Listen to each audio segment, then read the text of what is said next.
Dire qu'il y a 20 ans, la communauté spatiale était très mal à l'aise avec la question de la militarisation de l'espace. Mais la militarisation de l'espace est une réalité depuis la guerre froide.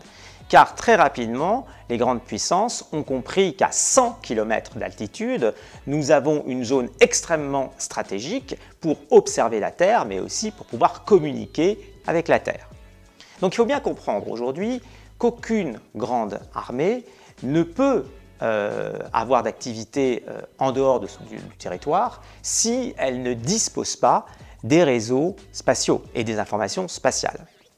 Mais il faut aussi comprendre qu'il est très difficile de distinguer entre les technologies militaires et les technologies spatiales. Quand vous prenez le cas d'un missile intercontinental, eh bien nous sommes sur une technologie qui est extrêmement proche de la technologie du lanceur spatial. Autrement dit, l'objet qui vous permet de placer un satellite en orbite est le même que celui qui vous permet d'attaquer, par exemple, un ennemi à l'aide d'une bombe nucléaire. Ensuite, il faut bien garder à l'esprit qu'il est très difficile de distinguer entre une technologie spatiale et une technologie militaire. Prenons l'exemple d'un lanceur. Ariane, par exemple. La technologie est extrêmement proche d'un missile intercontinental qui est utilisé, par exemple, dans le cadre de la dissuasion nucléaire. Donc, les technologies spatiales sont en réalité soit des technologies militaires, soit des technologies à usage dual.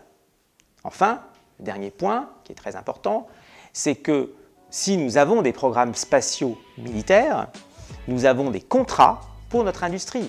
Et la force de l'industrie américaine repose sur les milliards de dollars qui sont injectés chaque année à travers des programmes spatiaux militaires. Si vous avez à l'esprit ces trois éléments, vous comprenez que le droit international n'interdit pas les usages militaires de l'espace. Mais aussi, ce droit n'interdit pas le placement d'armes dans l'espace extra-atmosphérique. Car si l'on prend la zone circumterrestre, c'est-à-dire les orbites autour de la Terre, la seule règle qui limite les activités militaires, c'est l'interdiction de placer en orbite autour de la Terre des armes de destruction massive. En revanche, rien n'interdit les États de placer d'autres armes que des armes de destruction massive autour de la Terre, et c'est la raison pour laquelle plusieurs pays ont procédé à des essais de missiles anti-satellites ou à des essais de satellites anti-satellites qui visent à détruire des satellites ennemis dans l'espace. La guerre des étoiles peut donc être une réalité et seuls la Lune et les corps célestes sont sanctuarisés à travers le principe de l'utilisation exclusivement pacifique. Sur la Lune et les autres corps célestes, aucune activité militaire n'est tolérée.